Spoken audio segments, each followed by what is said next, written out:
تو ہر وہ شخص جو اپنے اندر ایک ندرت رکھنا چاہتا ہے، اس ندرت کے لیے وہ کوئی نیا نسخہ استعمال کرتا ہے اور اسی میں کامیابی کی.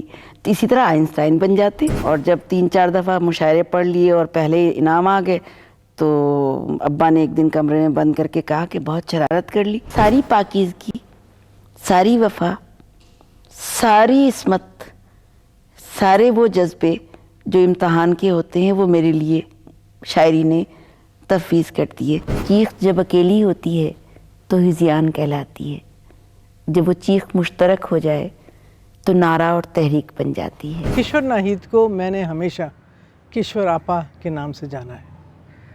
بہت لاہور میں ہمارے گھر میں آنا جانا ہوتا تھا. فیض صاحب سے بہت پیار تھا ان کا. بہت سی ایسی محفلیں ہیں جن میں تصویریں ہیں ان کی ہمارے ساتھ. فیض صاحب کی سالگرہ میں، فیض فیسٹیول میں، اور پھر کشور آپا کا اپنا کیا نام ہے جو انہوں نے خواتین کے لیے نظمیں لکھیں، اور اس ایفرٹ میں اور اس جد و جہد میں وہ کتنا شامل رہیں. کشور ناہید. کشور آپا، جب آپ نے گورنمنٹ کالج میں داخلہ لیا تو وہ وقت ہی کچھ اور تھا، لوگ کچھ اور تھے، ماحول کچھ اور تھا. بات یہ 59-61 کا زمانہ ہے. پنجاب یونیورسٹی میں داخل ہوتے تھے لیکن فیس اور فارم داخلے کے گورنمنٹ کالج کے لیے بھرے جاتے تھے. اچھا. تو آپ پنجاب یونیورسٹی کے نہیں، اصل میں گورنمنٹ کالج کے آپ شاگرد ہوتے تھے. ٹھیک. اچھا، اب وہ داخلہ دینے کا فارم جو تھا نا وہ غضب ہو گیا. اچھا. اس لیے غضب ہو گیا کہ ڈبیٹنگ سوسائٹی تھی، نئے نئے مشاعرے کا زمانہ شروع ہوا تھا. وہ زہرا نگاہ کے زمانے سے مشاعرہ شروع ہوا تھا جس میں لڑکیاں آتی تھیں. تو میں بدنام ہو چکی تھی اس طرح کہ وہی لوگ جانتے تھے کہ یہ شعر کہتی ہے. تو داخل ہونے کے تیسرے دن سے ڈیبیٹنگ ٹیم اور مشاعرے کی ٹیم میں شامل کر لیا. خاکسار کا نام جو تھا وہ فرد جرم عائد کر دی گئی. اور پھر بندہ لے سو چل سلسلہ شروع رہا. تو صبح کو یونیورسٹی اور شام کو گورنمنٹ کالج. اور گورنمنٹ کالج کی سٹیج اگر تمہیں یاد ہو پرانے ہال کی لکڑی کی بنی ہوئی تھی. تو لڑکے زیادہ اور لڑکیاں کم، پیروں سے اور ہاتھوں سے دونوں سے تالیاں بجتی تھیں. اور ہوٹ کرنے کے لیے اس سے بہتر طریقہ کوئی نہیں ہوتا تھا. تو ہم سر پھرے، ہم نے اسٹیج پہ جا کے، اس زمانے تک یہ ہوتا تھا کہ کنسیشن پرائز لڑکی کا اور باقی اول دوم سوم پرائز لڑکوں کے لیے. تو بڑی زیادتی. یہی ہوتا تھا. تو میں نے اسٹیج پہ آ کے اعلان کیا کہ لڑکیاں جو آج مقابلے میں حصہ لینے آئی ہیں وہ کسی کنسیشن پرائز کے لیے نہیں آئیں.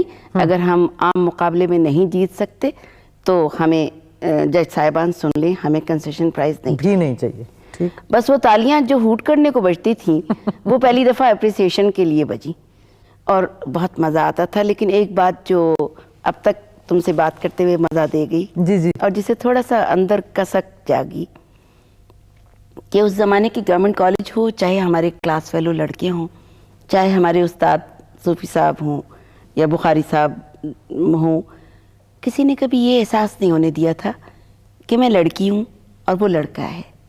ہم سب اردو کے ان کے شاگرد تھے، طالب علم تھے. میں تو اکنامکس پڑھتی تھی لیکن اردو کا خناس تھا. تو کبھی کسی نے ہمیں لڑکا لڑکی سمجھ کے بات نہیں کی تھی. جبکہ اب اس بڑھاپے میں بھی لوگ کہتے ہیں آپ کے نام کے ساتھ مس لکھنا ہے، مسز لکھنا ہے، مس لکھنا ہے، کیا لکھنا ہے. اس وقت اتنا غصہ چڑھتا ہے. غصہ تو اب نہیں چڑھتا. ملال یہ ہوتا ہے کہ کسی کا نام اس کی اپنی شناخت نہیں ہوتی. آپ برقع پہنتی تھی؟ پرانی بات ہے. دیکھیں، برقع تو بہت طرح کا ہوتا ہے. برقع تو اب بھی ہم پہنتے ہیں. حجاب جو ہوتا ہے وہ نقاب نہیں ہوتی. حجاب ہوتا ہے بہت سی چیزوں کو پردگی میں رکھنا. تو میں تو مولوی سید گھرانے سے ہوں. 7 سال کی عمر سے میں نے برقع اوڑھنا شروع کیا تھا. اور یونیورسٹی میں جب میں نے شروع کی ساری ڈیبیٹس اور مشاعرے میں جا کے لیڈیز روم میں برقع رکھ کے ڈیبیٹ کر کے واپس آ کے برقع پہن کے گھر کپ لے جا کے چھپا کے رکھ کے شریف معصوم بے زبان بچی کی طرح بیٹھ جاتی تھی. کانٹرڈکشن. جب میرے معاشرے میں کانٹرڈکشن ہے تو مجھے اسی کانٹرڈکشن کو گھر میں آ کے اپنا کے جو ہے وہ زندگی گزارنی تھی. لیکن میزو وہ کانٹرڈکشن نہیں تھی. وہ دو روایتیں تھیں, دو بہنوں کی طرح, دھوپ اور چھاؤں کی طرح اکٹھے چل رہی تھیں. میں اس نسل سے تھی جو آگے بڑھنا چاہتی ہے, تو میرے اندر وہ بغاوت کی سارے شعلے موجود تھے. میری ماں خود بھی باغی تھی کہ اس کے ابا نے منع کیا تھا کہ لڑکیوں کو تعلیم نہیں دلاؤ گی نہیں تو میرے گھر نہیں آ سکو گی. اور انہوں نے کہا اچھا نہیں آؤں گی, پر لڑکیوں کو تعلیم دلاؤں گی. لیکن ہر زمانے کا انقلاب دوسرے زمانے کا رد انقلاب ہو جاتا ہے. میری بات کی نسل ہم لوگوں کو ریئیکشنری کئی جگہ کہتی ہوگی, ہم لوگوں کو کئی دفعہ کہتی ہے پرانے زمانے کے ہیں. تو یہ تو ہوتا آیا ہے, اور اگر یہ نہ ہو تو زمانہ آگے نہ بڑھے. تو ہر وہ شخص جو اپنے اندر ایک ندرت رکھنا چاہتا ہے, اس ندرت کے لیے وہ کوئی نیا نسخہ استعمال کرتا ہے اور اسی میں کامیابی کی. اسی طرح آئنسٹائن بن جاتے, اس طرح بڑے شاعر بن جاتے, اس طرح مصور بن جاتے. ایک لائن لگانے والا پکاسو کو یہ تو نہیں پتا ہوتا کہ میں کیا تصویر بنا رہا ہوں, یا کبھی نظم کا ایک مصرع آتا ہے تو مجھے تو نہیں پتا ہوتا کہ اس نظم کا پیکر کیا بنے گا, کہاں چلے گی, کہاں چلی جائے گی. تو وہ جذبہ ہوتا ہے, وہ خیال ہوتا ہے جو آپ کو لیے چلتا ہے, اور کہیں رک کے جب آپ مڑ کے دیکھتی ہیں تو وہ نظم ہوتی ہے جس سے آپ کی ملاقات ہوتی ہے. کئی دفعہ اپنے آپ سے ملاقات ہوتی ہے, کئی دفعہ اپنے آپ سے مقابلہ ہوتا ہے. اسی مقابلہ اور ملاقات کی دو شکلیں جب آپ کے اندر وجود پذیر ہوتی ہیں تب آپ کے اندر ایک مکالمہ جنم لیتا ہے. اور اس مکالمے میں کبھی کبھی آپ اپنے آپ سے جھوٹ بولنے کی جب کوشش کرتے ہو تو لفظ آپ سے بغاوت کرتے ہیں, ساتھ نہیں دیتے, اور تب کہتے ہیں کہ اپنے آپ سے بول لو گی, مجھ سے جھوٹ بول کے دیکھو, پھر دیکھو نظم کیسے ہوتی ہے. کشور آپا, آپ نے بہت بڑے بڑے اساتذہ کے ساتھ اٹھنا بیٹھنا ملنا جلنا, صوفی صاحب, فیض صاحب, مومن راشد اور بہت سارے. Did they help in your literary growth? کیا پایا آپ نے؟ میزو, میں جو کچھ ہوں میں اپنے اساتذہ کی دین ہوں. دیکھو, اگر میں ریڈیو یا ٹیلی ویژن کا پروگرام کر کے نکلتی ہوں اور مجھے رستے میں ٹوک کے مختار صدیقی کہتے ہیں کہ آخری لفظ تم کھا جاتی ہو, سننے والے کی کان میں نہیں پڑتا, تو مجھے اپنے لہجے پہ غور کرنا ہوتا ہے. اگر صوفی صاحب کہتے ہیں کہ تمہیں اضافتوں کو بیان کرتے وقت پتہ نہیں چلتا کہ اس کی پوری ادائیگی ہوتی ہے, یہ کی طرح نہیں پڑھتے.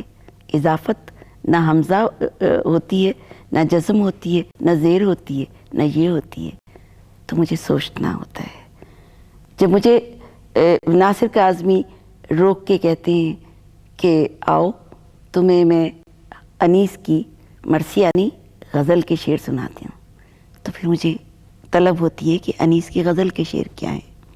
جب ایسا مجھے کہتے ہیں بیٹھو اور یہ بتاؤ تمہارے اور ہمارے زمانے میں فرق جو ہے اس کی سملیز اور میرے زمانے کی سملیز کیا ہیں, ہم سے جو ہو سکا ہم نے کیا, تم لوگ کیا نئی چیز کر رہے ہو. تو ہم ایک دوسرے سے خلیج میں نہیں رہتے. اگر مختار صدیقی جیسے, عابد علی عابد جیسے اساتذہ نہ ملتے اور ان کے پاس بیٹھ کے اسرار اور رموز بے خودی اور بال جبریل باقاعدہ بچوں کی طرح بیٹھ کے پڑھی. صوفی صاحب, فیض صاحب, عابد صاحب, سارے لوگ بیٹھے ہوتے تھے, بخاری صاحب, اور ہم زمین پہ بیٹھ جاتے تھے صرف یہ سننے کے لیے کہ بڑے آپس میں باتیں کیا کرتے ہیں. آپ کو بچپن سے شاعرہ بننے کا شوق تو نہیں تھا؟ کہ تھا؟ نہیں, بالکل نہیں تھا, البتہ ماحول تھا. علی گڑھ میں سارے بڑے پڑھتے تھے تو, اور گھر میں بیت بازی اور شاعروں کا کلام سب آ کے پڑھتے تھے, اور میں نے اماں کی گود میں بیٹھ کے مشاعرے سنے ہوئے ہیں. تو گویا ایک خمیر میرے اندر تھا جس کی بازیافت کالج میں جانے کے بعد ہوئی. پہلا مشاعرہ یاد ہے؟ فرسٹ ایئر میں تھی, اور چونکہ بیت بازی میں پورا اسکول اور کالج ایک طرف اور میں ایک طرف ہوتی تھی, تو انہوں نے کہا کہ چونکہ تمہیں شعر بہت یاد ہیں تو تم شعر بھی لکھ لو گی. یہ میرے لیے امتحان تھا. ساری رات میں جاگی کہ میں نے آج تک نہیں لکھا. جذبی کا مصرع تھا, سب کے تو غریباں سی ڈالے اپنا ہی غریباں سی نہ سکے. تو چونکہ اپنے اندر شعر بہت تھے، بڑی کلاسیکی انداز کی زبردست فوراً 11-12 شعر کی غزل ہو گئی. اچھا ہو کیسے گئی کہ پڑھنے پہ بڑی پابندیاں تھیں. مثلا کورس ضرور پڑھو، اصلاحی ناول ضرور پڑھو، لیکن منٹو نہیں پڑھ سکتے، اس طرح کی چیزیں نہیں پڑھ سکتے. تو اب یہ پڑھنا گورکی، ٹولسٹائے، یہ سب پڑھنے کیسے پڑھیں؟ تو میں نے اپنے لیے طریقہ نکالا تھا کہ میں سر شام سو جاتی تھی اور 12-1 بجے اٹھتی تھی. تو اس وقت 1 بجے کے بعد پڑھنے ایک مزہ بھی یہ آتا تھا کہ اماں بڑی خوش ہوتی تھی، بہت پڑھتی ہے، اور گاجر کا حلوہ بنا کے پلنگ کے نیچے رکھ دیتی تھی کہ رات کو اٹھے گی، دماغ بہت خرچ کرتی ہے تو کھا لے گی. تو اصل میں یہ ہوتا تھا کہ دل کے حساب میں رکھ کے منٹو پڑھ رہی ہوں یا گورکی پڑھ رہی ہوں، اور دل کا حساب بھی ہو رہا ہے. تو اس لحاظ سے وہ اسی وقت لکھی گئی غزل. اور جب 3-4 دفعہ مشاعرے پڑھ لیے اور پہلے انعام آ گئے تو ابا نے ایک دن کمرے میں بند کر کے کہا کہ بہت شرارت کر لی، جس کسی سے غزلیں لی تھیں واپس کر دو، تمہارے خاندان میں کبھی کسی نے ایسا کیا ہے؟ چوری بہت بری بات ہے. کیسے سمجھایا ان کو پھر؟ نہیں، وہ نہیں مانے. نہیں مانے. کشور آپا، شاعروں کے ساتھ یا شاعروں کے حوالے سے یہ جو لفظ ہے آمد بہت بدنام ہو گیا ہے. کشور ناہید کے لیے یہ کیفیت کیسی ہے، جسمانی، ذہنی، نفسیاتی؟ مرد ہونے کے ناطے شاعر کو یہ اختیار ہے کہ وہ کہے بیوی بچوں کو چپ خبردار، بالکل، اور ماں کہے ابا لکھ رہا ہے خبردار ادھر گئے. لیکن عورت ہونے کے ناطے یہ اختیار میرے نہیں تھا.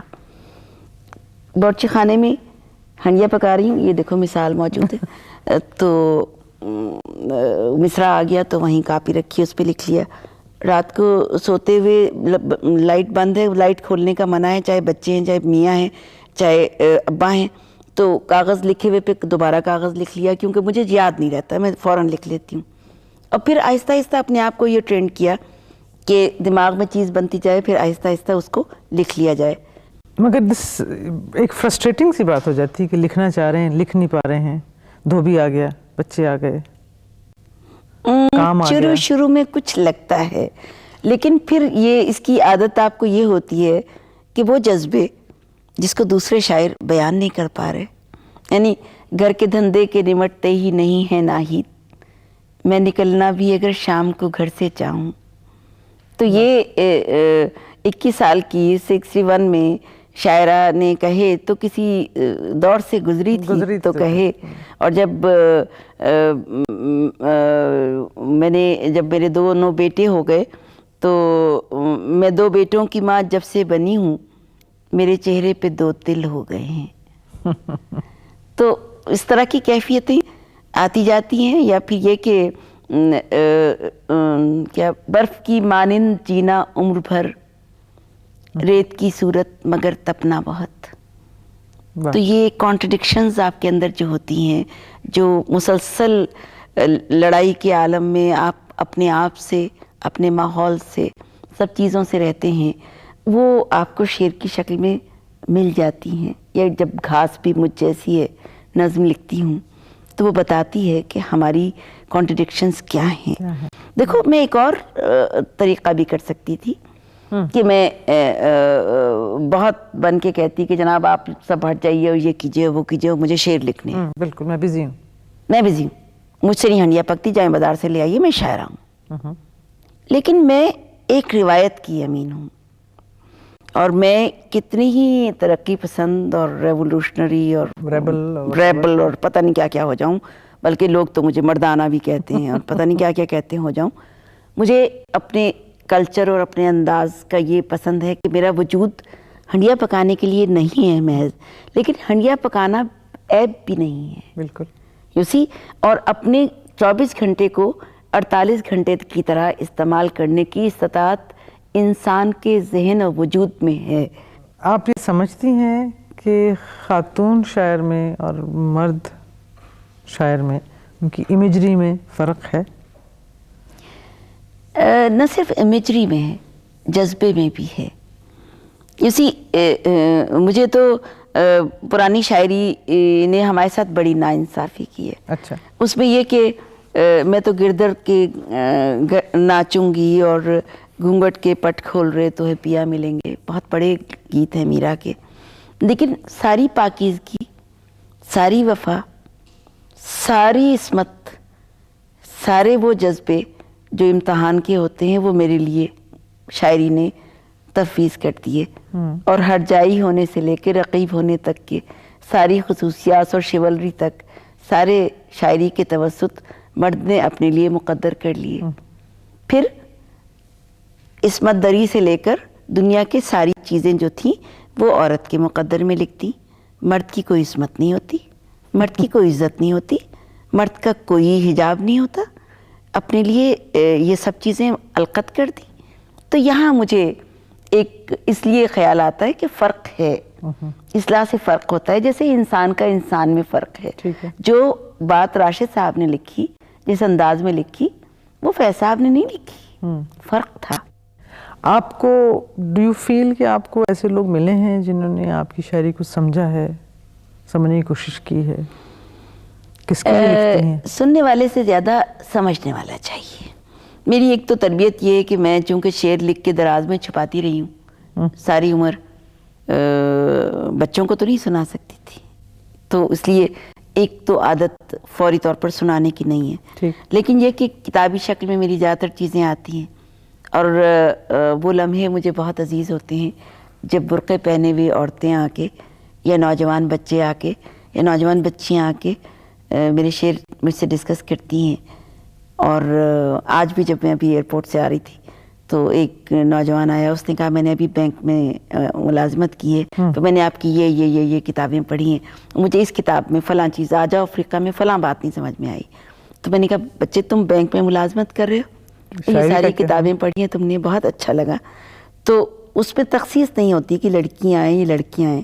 آپ نے اپنی جتنا کام کر رہی ہیں آپ، اس میں بہت سے آپ نے عہدے سنبھالے ہیں، باقاعدہ نوکریاں کی ہیں، کیا نیشنل سینٹر، کیا اردو بورڈ، کیا Pakistan national council the arts.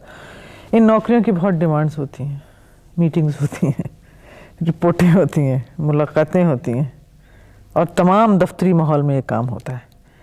How do you find time to create? آپ ڈسپلنڈ ہیں بہت زیادہ؟ ہاں، میں بہت ڈسپلنڈ آدمی ہوں اور دفتری بابو ہوں. کلرکی میں نے سیکھی ہے. یہ نہیں کہلوانا چاہتی تھی میں کہ عورت ہے دفتر نہیں آتا.